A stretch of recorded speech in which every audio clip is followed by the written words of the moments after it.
Start हो गया।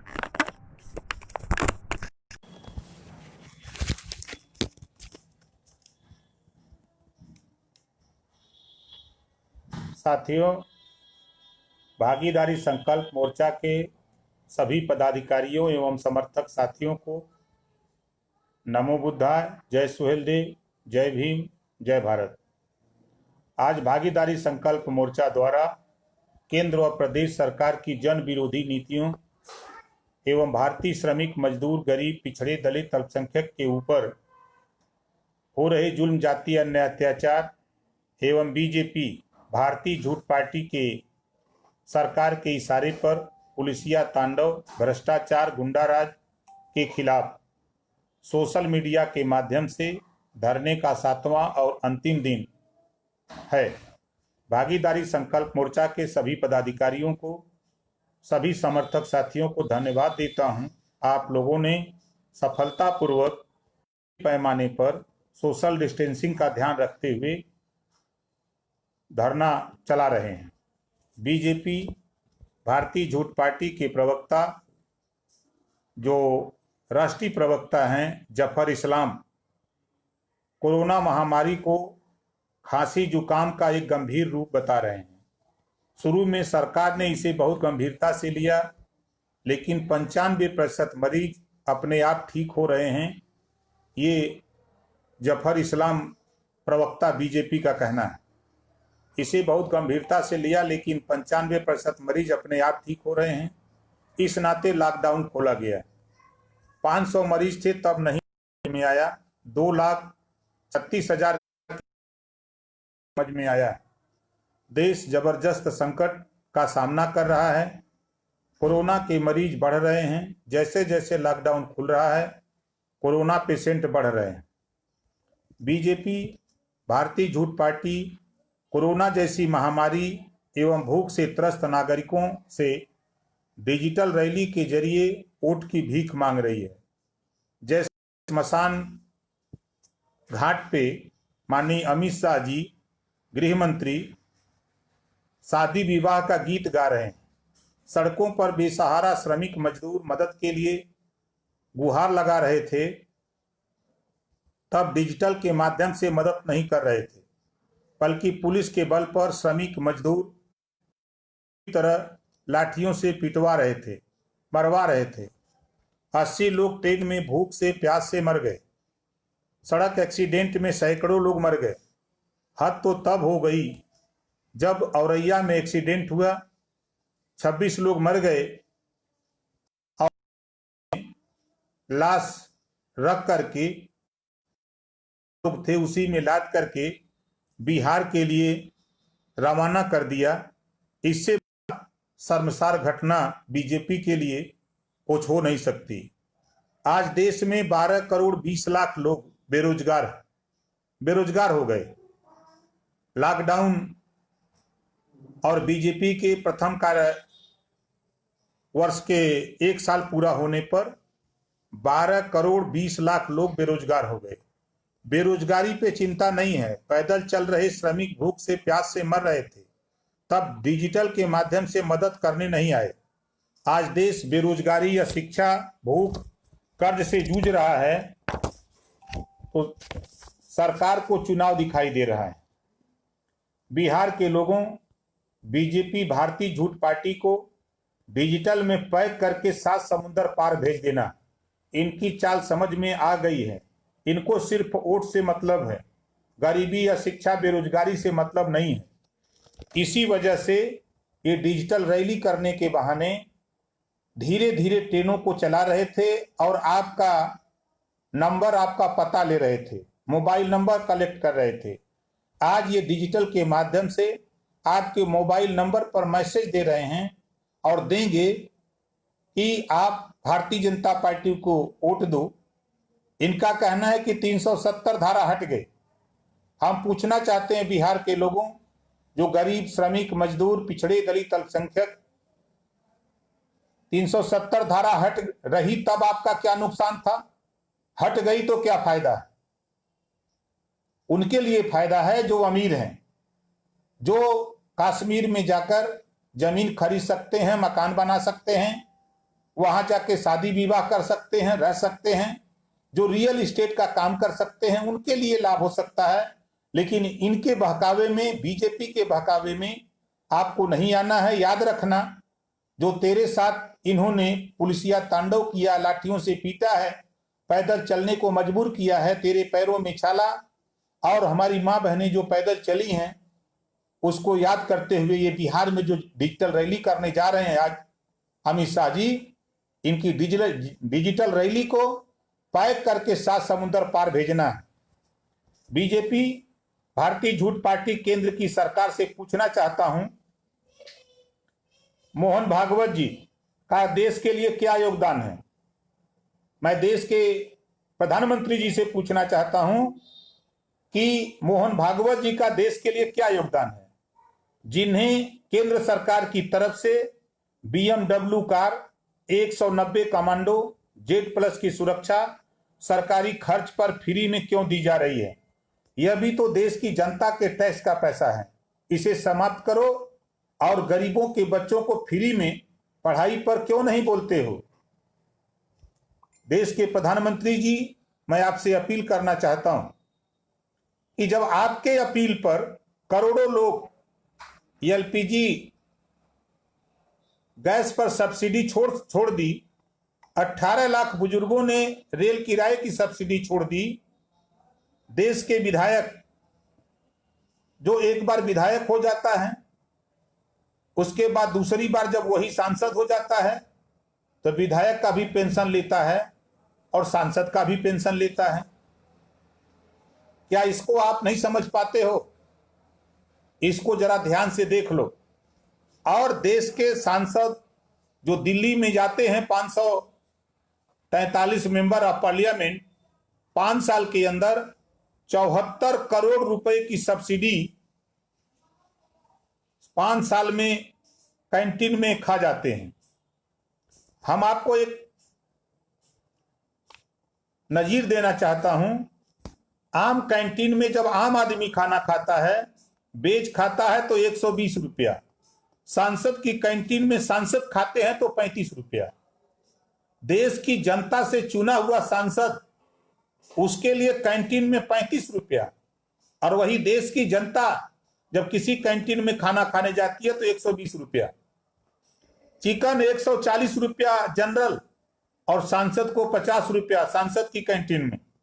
मसाल डोसा जनरल कैंटीन में 80 रुपया और सांसद की कैंटीन में 12 रुपया। नॉनवेज जनरल कैंटीन में 200 रुपया और सांसद जी को मिलता है नॉनवेज 71 रुपए में। इस नाते हम देश के प्रधानमंत्री जी आपसे कहना चाहता हूं कि पूरे देश के विधायक और सांसद, इनका पेंशन बंद कर दो, इनकी तनख्वाह बंद करो और उसी पैसे से गरीबों के बच्चों को शिक्षा देने का काम करो, ताकि जब तक गरीब पढ़ेगा नहीं तब तक वो आगे बढ़ेगा नहीं। और आज मैं एक महत्वपूर्ण बात हम अपने साथियों से भी कहना चाहता हूं, आज जब तक अटल जी थे तब तक भाजपा थी, अब मोदी जी जब से आए हैं तब से ये बीजेपी हो गई है, जिसका हम आपको एक नमूना, हम एक वीडियो आपको दिखाना चाहता हूं कि मैं इस बात को क्यों कह रहा हूं कि अटल जी की भाजपा थी और मोदी जी की बीजेपी। मैं इस बात को क्यों कह रहा हूं, जरा आप इस वीडियो को ध्यान से सुनिए और देखिए, तब आपको समझ में आएगा कि नहीं, जो बात हम कह रहे हैं उस बात में दम है कि नहीं दम है। इस नाते की छलावा हो रहा है, आज खुलासा मैं करूंगा।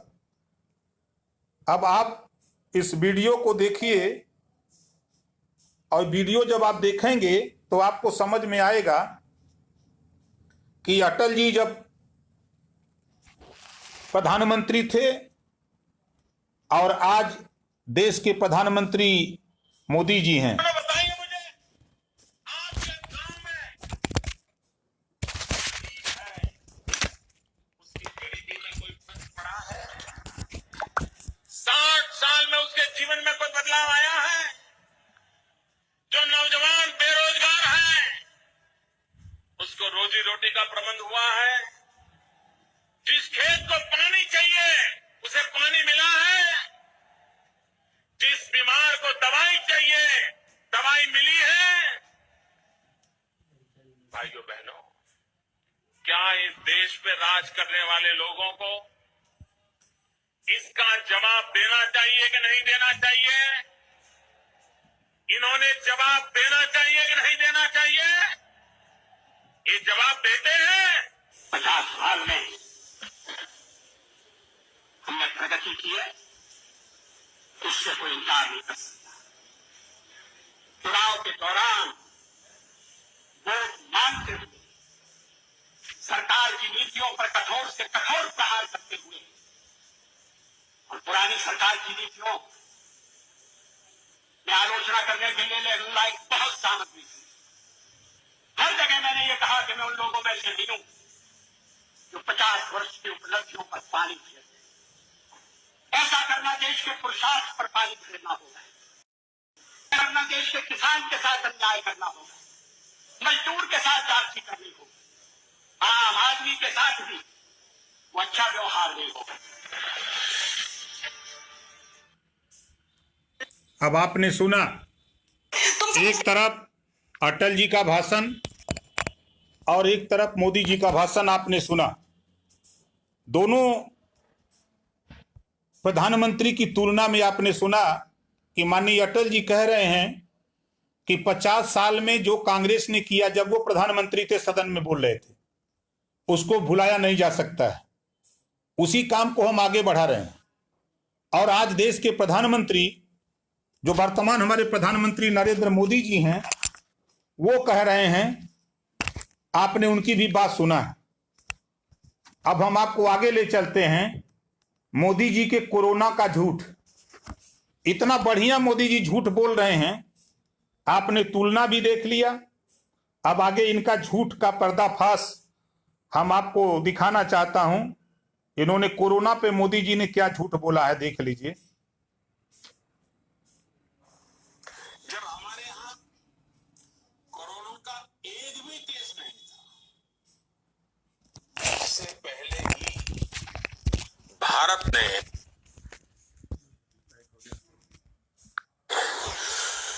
कोरोना प्रभावित देशों से आने वाले यात्रियों की एयरपोर्ट पर स्क्रीनिंग शुरू कर दी थी। कोरोना वायरस की वजह से कर्नाटक के कलबुर्गी में सुन लिया आपने। अब हम आपको दिखा रहे हैं, बता रहे हैं, इन्होंने जो बयान दिया है अभी आपके सामने, इनके बयान को आपने सुना है। अब इन्हीं की सरकार, केंद्र की सरकार, भारत सरकार के उड्डयन मंत्रालय एवं केंद्र सरकार ने ITI के माध्यम से 15 जनवरी से 23 मार्च तक विदेशों से भारत में 78,04,000 यात्री भारत के एयरपोर्ट पर जहाजों से आए। इनमें से 15,24,266 यात्रियों की एयरपोर्ट पर स्क्रीनिंग हुई, जांच हुई। 62,79,734 बिना जांच के एयरपोर्ट से बाहर निकल गए। ये पूरे देश में घूम घूम करके कोरोना फैलाने के लिए घूमते रहे। अभी मोदी जी का भाषण आपने सुना कि जब कोरोना भारत में नहीं था तब से वो जांच करा रहे थे। और केंद्र सरकार और उड्डयन मंत्रालय ITI के माध्यम से ये जवाब दिया है कि 78,04,000 यात्री भारत में एयरपोर्ट पर जहाजों से आए, जिसमें मात्र 15,24,266 यात्रियों की एयरपोर्ट पर स्क्रीनिंग की गई। 62,79,734 बिना जांच के एयरपोर्ट से बाहर निकलकर कोरोना फैलाने के लिए घूमते रहे। और प्रचार क्या करते रहे मोदी जी, इनकी मीडिया? जिहाद, मुसलमान फैला रहा है। ये 62,79,734 लोग सब मुसलमान थे। इसका खुलासा गोदी मीडिया क्यों नहीं करती है? खैर, हम आगे ले चलते हैं। 30 जनवरी को कोरोना का पहला पेशेंट केरल में मिला। देश में 52 दिन बाद 22 मार्च को लॉकडाउन किया जाता है, जैसा कि पूरे देश में कर्फ्यू लागू किया गया था। 18 मार्च को संसद में पहुंचे सांसदों को स्पीकर ने बाहर निकाल दिया क्योंकि ये मास्क लगाकर पहुंचे थे। अब देखिए लोकसभा में क्या होता है। कांग्रेस पार्टी के लोगों ने जब मास्क लगा करके संसद में पहुंचे हैं तो स्पीकर महोदय ने उन लोगों को सदन से बाहर निकाल दिया और यह कहकर कि इस समय देश में कोरोना मुक्त बता रही थी। उस समय यही सरकार देश की कोरोना मुक्त बता करके कि देश में कोरोना नहीं है, आप लोग मास्क क्यों लगाए हैं, ये संविधान का उल्लंघन है, आप लोग बाहर जाओ। और प्रधानमंत्री का भाषण आपने सुना। ये जांच कब से करा रहे हैं और ये 18 मार्च को संसद की कार्रवाई निकाल करके पढ़े लिखे लोगों और भारतीय झूठ पार्टी के अंधभक्तों, आप कार्रवाई निकाल करके देख लेना कि ओम प्रकाश राजभर सही कह रहा है कि गलत कह रहा है। इस नाते हम मोदी जी के विषय में फिर कहना चाहता हूं, मोदी जी ने गोल बनाई है, चाहे वो पेट्रोल के मामले पर हो चाहे गैस के मामले पर हो। इनकी गोल इतना बढ़िया झूठ बोलती है कि जैसे चंदन तस्कर ढोंगी रामदेव 50 टन चंदन चीन को सप्लाई किया, मुकदमा लिखा गया, इसको जेल में होना चाहिए। लेकिन ये भारतीय झूठ पार्टी इसको घूमने के लिए दिया। क्यों? इन्होंने प्रधानमंत्री केयर फंड में रुपया दिया है, इस नाते घूम रहे हैं। 2212 करोड़ रुपया इसका भी कर्जा माफ हुआ है चंदन तस्कर का। अब इनके जो गोल है, इनके गोल का भाषण सुन लीजिए। इनकी गोल कितना झूठ बोल रही है। इनकी गोल पर झूठ हम आपको सुना रहे हैं। मोदी जी के गोल के नेताओं का झूठ सुनिए। ये इनके टीम में जितने लोग हैं सब झूठ बोलने वाले नेता हैं। पेट्रोल और डीजल की कीमत जब बढ़ती है तो जो दैनंदिन उपभोग की जो वस्तुएं हैं, यानी एसेंशियल कमोडिटी जिसे बोलते हैं, उनकी भी कीमतें स्वाभाविक रूप से बढ़ती हैं और उसका खामियाजा सर्वाधिक यदि किसी को भुगतना पड़ता है तो जो मध्यम वर्गीय परिवार के लोग हैं उन्हें भुगतना पड़ता है। जो गरीब हैं, जो किसी तरीके से 10 रुपया 20 रुपया प्रतिदिन की कमाई करते हैं, अरे उनका तो जीना दूभर ही नहीं होता है, बल्कि सचमुच उनके लिए लोग जो पेट्रोल की दरों में वृद्धि की है सरकार ने, उसका कोई आधार नहीं है। उसी दिन अंतर्राष्ट्रीय बाजार में कीमतें कम हुई है। देखिए, ये दुर्भाग्य की बात है कि बाजार माफिया हर 2 महीने में महंगाई पर तेल का तड़का लगा रहे हैं और महंगाई पर इस तेल के तड़के का नतीजा ये हो रहा है कि आम आदमी जो महंगाई से बुरी तरह से पीड़ित है, परेशान है, वो और ज्यादा परेशान हो रहा है। और इस बाजार माफियाओं के साथ साठगांठ करके ये सरकार महंगाई को बढ़ाने में काम कर रही है। आम आदमी का नारा देकर शासन में आई और आज ये सरकार उस आम आदमी के खिलाफ एक षड्यंत्र का रूप धारण कर चुकी है। लेकिन सुनिए आपने इनके गोल के ये 4 बड़े नेता। अभी रामदेव का आप सुनेंगे तो पेट्रोल 30 रुपया बेचवा रहे थे, डीजल 25 रुपया बेचवा रहे थे, टैक्स फ्री कर दिए थे। इनकी मीटिंग में मोदी जी बैठे थे जहां इनका इंटरव्यू हो रहा था। तो ये तो है भारतीय झूठ पार्टी जो मैं कहता हूं। अब आगे मैं आपको दिखाना चाहूंगा, मोदी जी देश के सामने, देश की जनता के सामने झूठ बोल करके इन्होंने पूरे देश के गुमराह किया और सत्ता हासिल किया। अब देखिए मोदी जी क्या बोलते हैं। मोदी जी कहते हैं कि हम 40 साल भीख मांग के खाए हैं। मोदी जी पैदा हुए हैं 1950 को और 1992 में मोदी जी अटल बिहारी वाजपेयी आडवाणी जी के रथ पर स्वर्ण जयंती रथ ये उसका फोटो मेरे पास है। जो स्वर्ण जयंती रथ है इस पे मोदी जी बैठे हैं। ये कब का है? 1992 का है। अब हम आपको दिखाना चाहता हूं कि आप बताओ 1992 1950 40 साल इन्होंने भीख मांग करके खाया है। अब सुन लो आप, तब उसके बाद हम आपको बताते हैं कि हमारे देश के प्रधानमंत्री कितना झूठा है।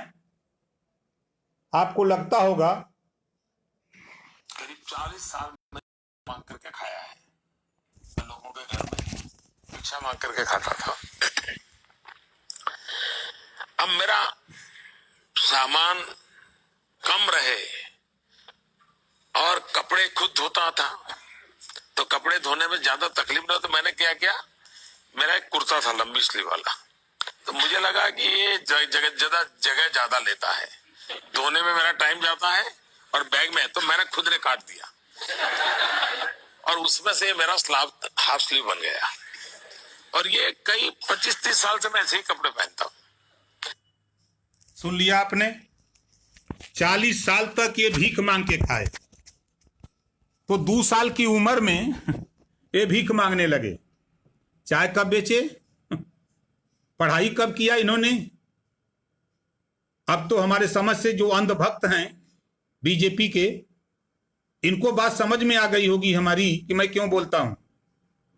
दुनिया में अगर झूठ बोलने में माहिर अगर कोई नेता है दुनिया में, तो उसका नाम नरेंद्र मोदी जी। अभी मैं आपको और सबूत पेश करता हूं, आप देख लीजिए इनके कारनामे। मोदी जी के जो अंधभक्त हैं वो कहते हैं कि ओम प्रकाश राजभर गलत बोलते हैं। तो देखो मोदी जी क्या बोलते हैं, इनका जरा सुन लो। 2019 को हुई बैठक में बीपीसीएल के अलावा 4 और कंपनियों को बेचने की मंजूरी कैबिनेट। मैंने कसम उठाई है, मैं देश नहीं बिकने दूंगा। सौगंध मुझे इस मिट्टी की, मैं देश नहीं बिकने दूंगा। आप सुन लिया, सौगंध है इनको मिट्टी की भारत की, ये देश नहीं बिकने देंगे।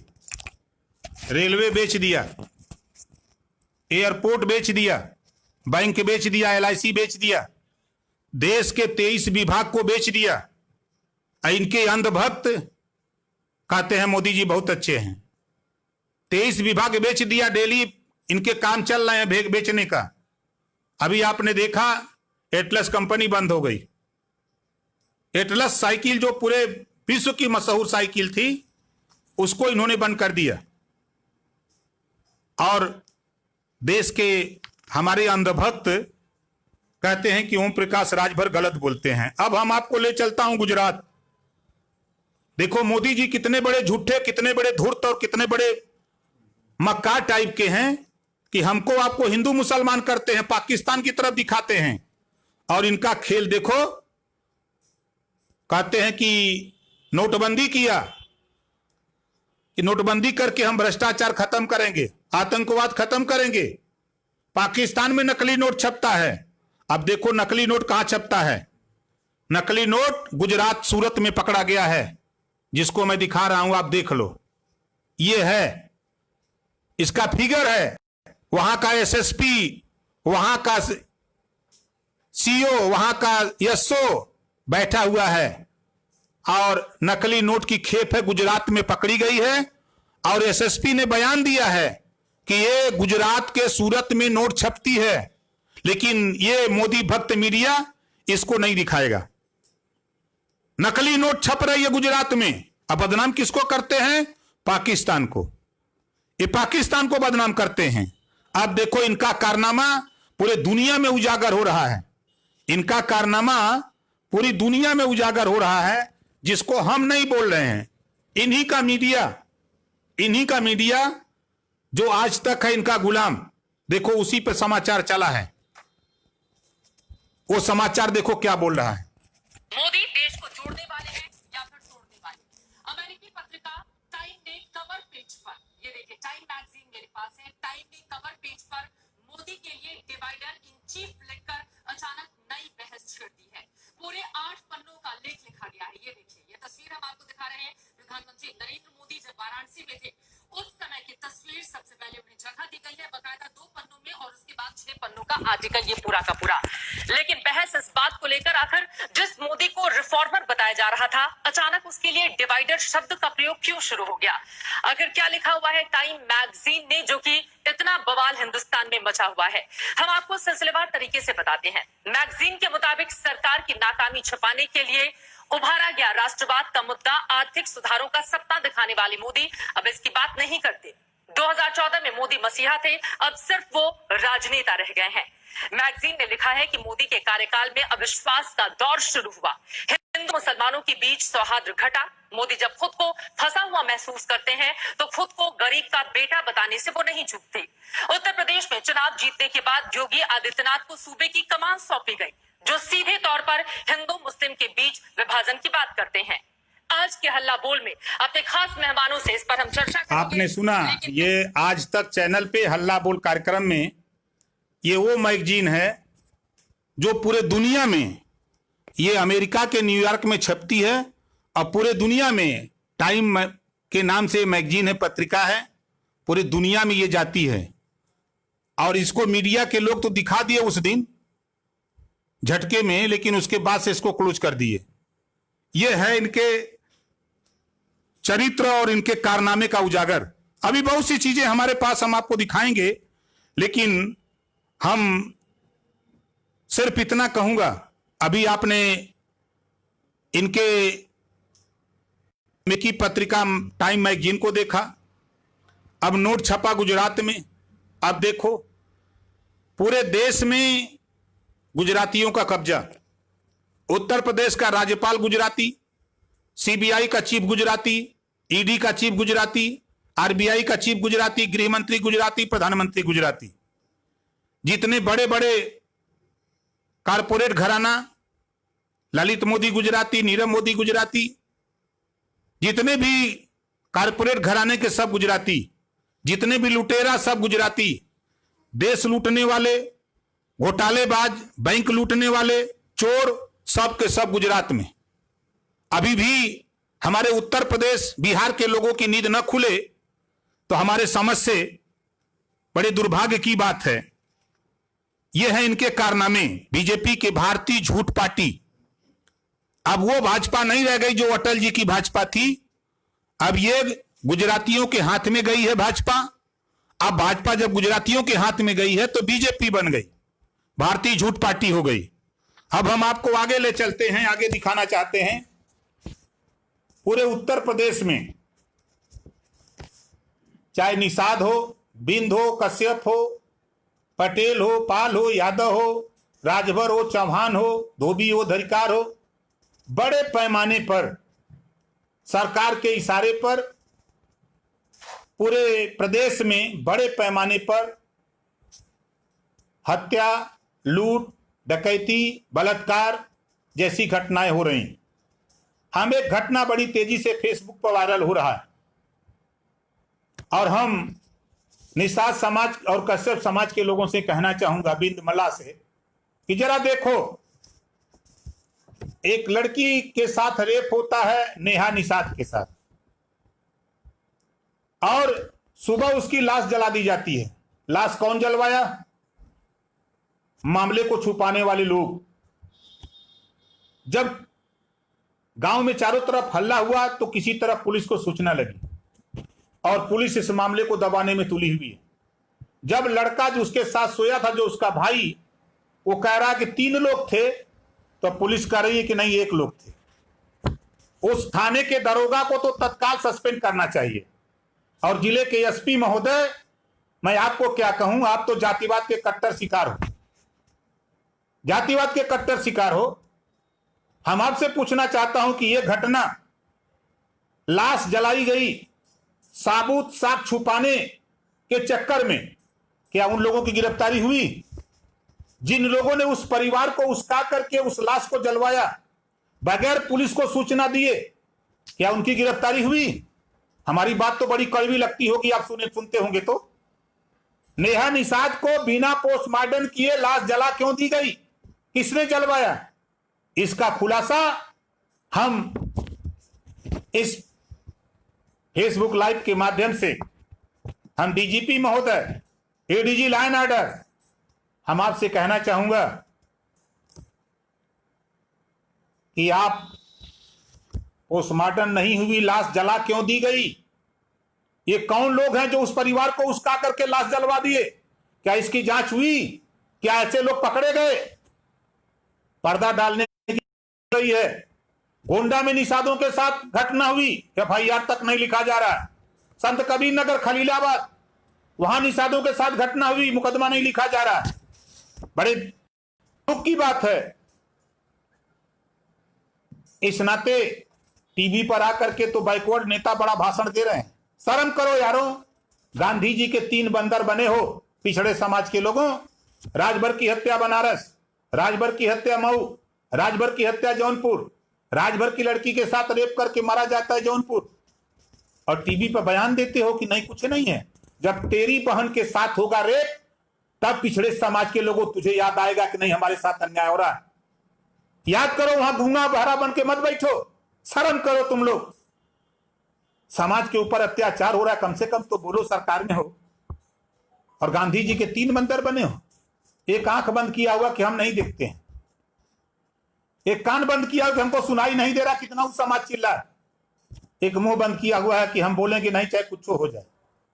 इस तरह के पिछड़े समाज के नेता सत्ता में बैठ करके अंधभक्ति कर रहे हैं। ऐसे अंधभक्तों से मैं कहना चाहूंगा कि कम से कम मानवता अपने में पैदा करो। थाने पर दरोगा खुलेआम पैसा मांग रहे हैं, 10,000 के नीचे बात नहीं हो रही है।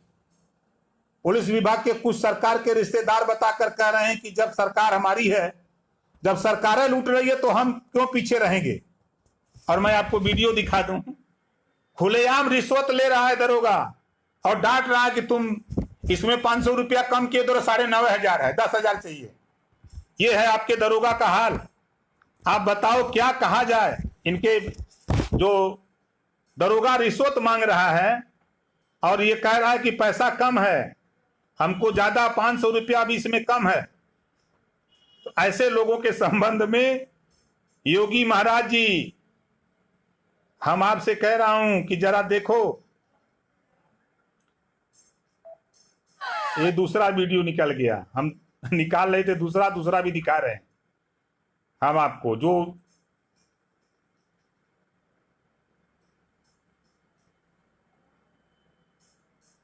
हालत ये है कि पुलिस खुलेआम रिश्वत मांग रही है। वीडियो मिल नहीं रहा है। हाँ, भ्रष्टाचार देखिए, पुलिस का दिखाते हैं।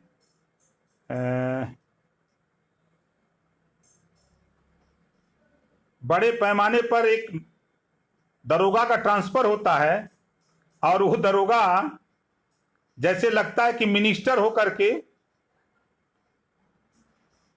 वो जा रहा है अपने दूसरे थाने पर।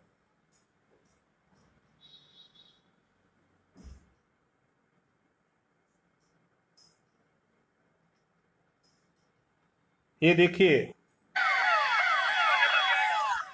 एक दरोगा जी ट्रांसफर होता है। जिनकी विदाई किसी शहंशाह की तरह हो रही है। राष्ट्रपति और राज्यपाल का काफिला भी अंबेडकर नगर के इस थानेदार के सामने दम पड़ जाएगा। अगर कोई आम आदमी बिना मास्क के बाहर निकले तो पुलिस उसकी कुटाई कर देती है। लेकिन आपने देखा वीडियो, अगर बिना मास्क का कोई गरीब कमजोर निकलता था तो यही पुलिस वाले पिटाई करते थे। 10-10 लोग बिना मास्क का मोटरसाइकिल पे डबल चल रहे हैं और इन पे कोई कानून नहीं। 10-10 गाड़ी लेकर के जा रहे हैं, इनको कोई कानून नहीं है। ये है योगी जी तेरे राज्य में पुलिस मनमान। जिस तरह आप मनमान हो उसी तरह तेरी पुलिस मनमान है। इस नाते आपसे कहना चाहूंगा कि एक तरफ अनाज सड़ रहा है, योगी जी महाराज आपके राज्य में एक तरफ अनाज सड़ रहा है, दूसरी तरफ गरीब भूखों मर रहा है। कम से कम कुछ तो ध्यान करो कि हम कर क्या रहे हैं। लेकिन आपको तो दिखाई नहीं देगा। हम आपको वीडियो दिखा देते हैं, जरा देख लो। ये बरसात हुई है, ये गेहूं बोरे में भरा हुआ पानी में डूबा हुआ है, ये सड़ जाएगा गेहूं। ये तेरे राज का खेल है मुख्यमंत्री जी। जब मैं आपसे कहता हूं तो आपको बड़ा बुरा लगता है कि ये क्यों बोलते हैं। ये तेरे राज्य में इस तरह अनाज सड़ रहा है और दूसरे तरफ गरीब भूखों मर रहा है। इस नाते मुख्यमंत्री जी, जो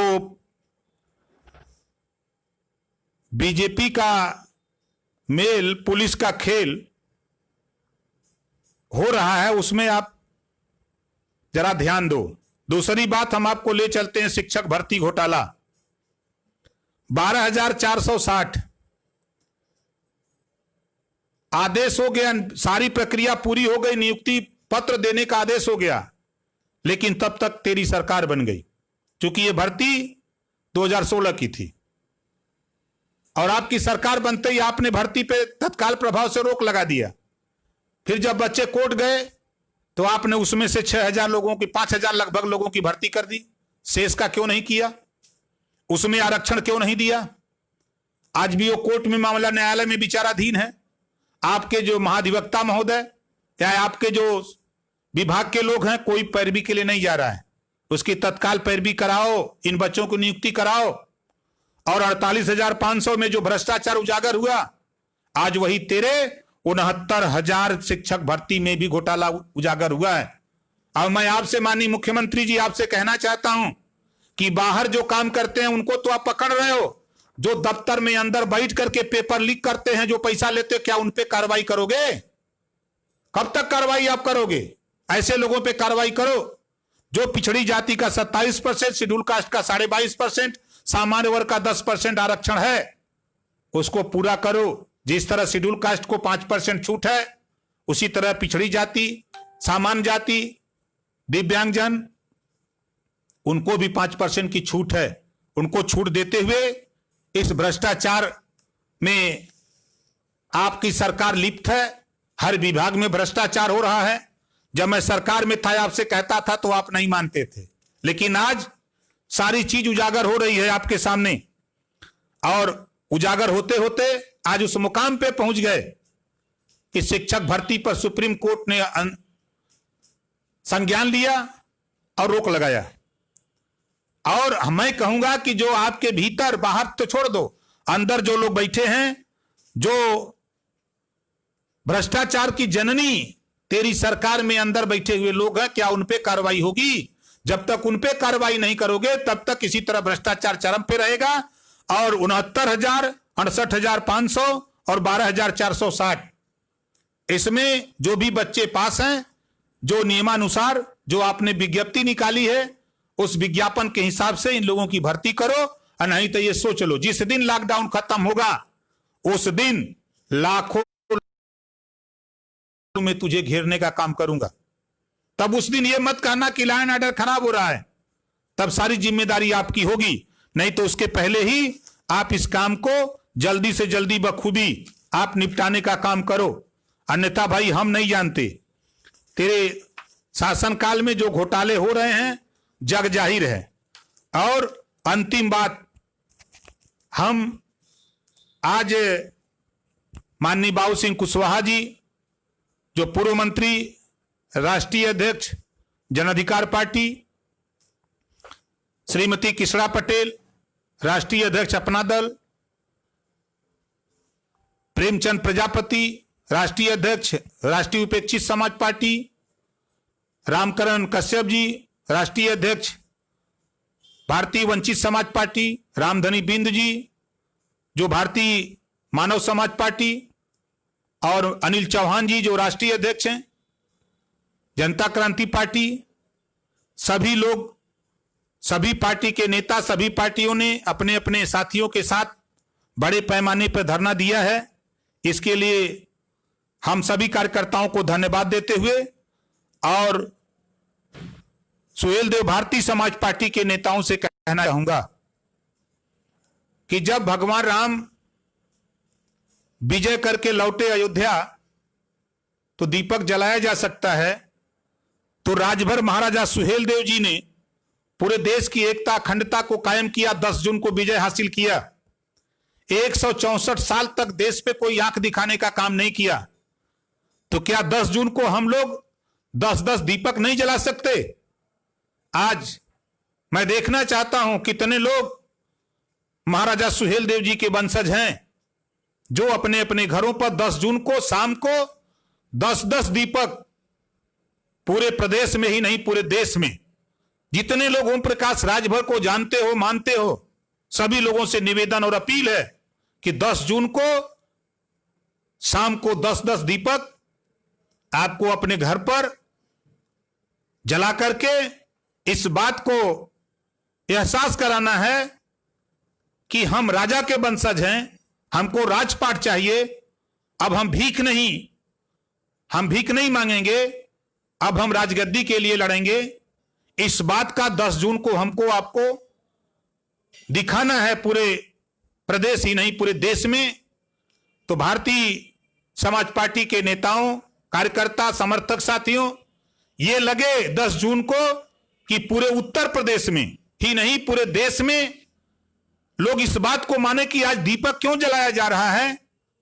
और आपने 10 जून को 10-10 दीपक जला दिया तो 2022 में भागीदारी संकल्प मोर्चा की सरकार बनाकर तेरे हाथ में लगाम थमा दूंगा। जो दरोगा आज तुझे सलाम नहीं करता है, जो दरोगा आपकी बात नहीं सुनता है, कल यही दरोगा तेरे पीछे पीछे ना घुमवा दिया तो ओम प्रकाश राजभर हमारा नाम नहीं। यह काम करना चाहता हूं। इस नाते हम आपसे अपील करना चाहता हूं कि हर गांव में, हर घर में संदेश ये पहुंच जाना चाहिए कि जिस तरह हम दीपावली मनाते हैं, भगवान राम के जश्न को मनाते हैं, विजय दिवस मनाते हैं, उसी तरह हम 10 जून को 10-10 दीपक अपने अपने घरों पे जलाकर अब हम राजपाट की लड़ाई का संदेश देने का काम करेंगे। इसी बात के साथ हम अपनी वाणी को यहीं विराम देता हूं। नमो बुद्धाय, जय सुहेलदेव, जय भीम, जय भारत।